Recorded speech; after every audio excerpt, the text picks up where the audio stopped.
So imagine the mental and the spiritual aspect of a child being burnt.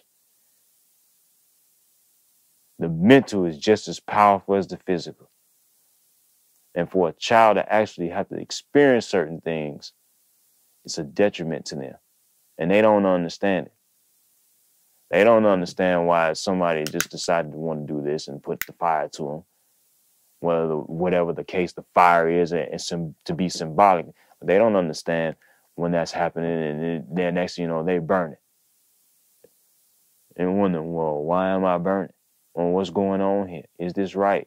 Or why don't you love me? Or why are you not doing this?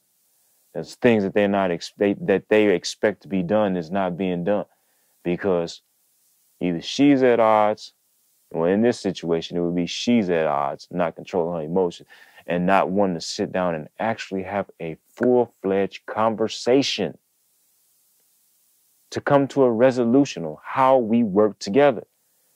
Let's get something straight here. We all were in school. We all did the group project. Sometimes we got stuck with that individual who we know wasn't going to do work. So the best thing we did was try to get everyone involved.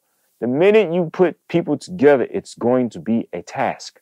It's not going to be magic fairy dust happening and then things just miraculously work together.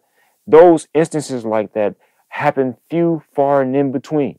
When we go to work, we have very few days where it's like, oh man, this was great. There are more days where it's not great. Why? Because it's teaching you something. Growth happens. And in growth, there is pain.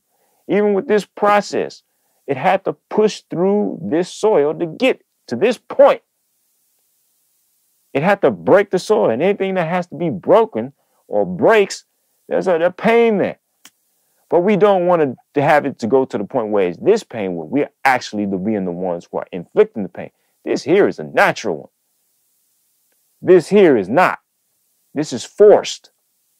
And you don't want it to be forced. Because if it's forced, it's going to be a problem. And we don't want a problem. Because those problems never fully go away. They only turn into learning, they only turn into learning tools that we can draw from, things that we've experienced, and now we have to learn from them. Because once something happens in this world, you cannot undo it. It's there. And at some point, you have to learn from it and grow from it. But yeah, it is very imperative that we do not turn our children into this process. This process, you just simply don't want this process. And using your children to ward off someone and then thinking that the one you're warding them off with is the evil spirit or the evil being. That is not the case. Because I don't care how you look at it. Very few people desire to see the affliction of their own.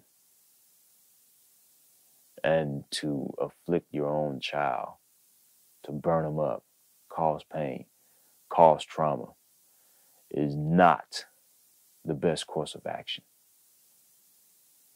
And to be overly emotional or not controlling your emotions leads to this process.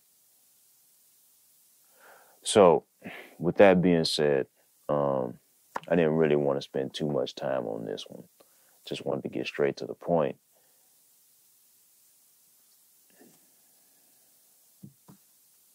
Seed, child,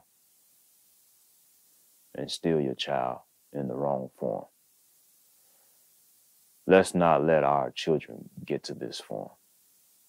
Let's not have them be here, because if they're here, it can be very easy to go here. And this is not what we want. So, with that being said, it's your boy Will My Craven. Y'all have a wonderful day.